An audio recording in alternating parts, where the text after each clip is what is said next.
trade between South Asia and East Asia is growing quite fast at some 10% annually since 1990 and could reach some $500 billion in the next few years.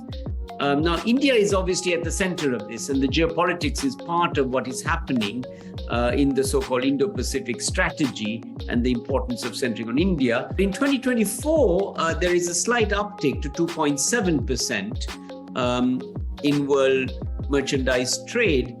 And some of that is the China factor, which the World Trade Organization believes is actually coming out of a COVID-induced recession and will prosper. Of course, we don't know how the complex geopolitics will influence China's progress. But within this, of course, import demand from Asia is in positive territory. Now, the advantages for a country like Sri Lanka with this Asian story is that we are geographically very well located in the center of the Indian Ocean, and we have a very efficient Colombo port and logistics, and we are in the Indian time zone, which is also a big advantage. So there are some advantages for us being linked to this Asian pattern, which will occur.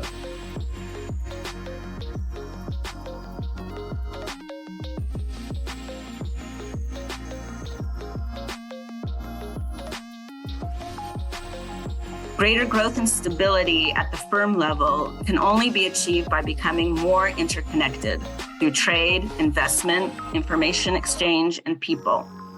At a time when traditional exports and some of our key markets of those exports are slowing down, as some of the speakers before me said, and it is happening, we can see that.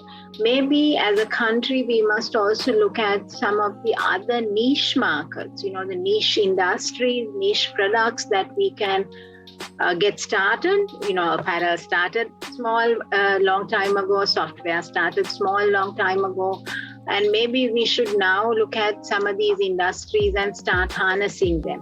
So one such industry I'd like to stress on today is Ayurveda.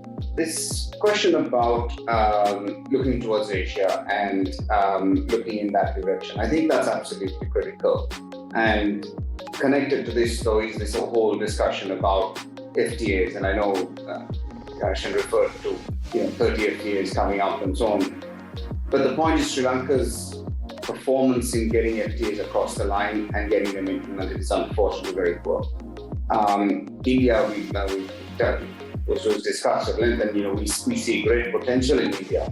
But right now we are severely disadvantaged because Bangladesh, who is our biggest competitor into India, has complete duty-free access and has a market size of I think 10 or 15 times the size of Sri Lanka.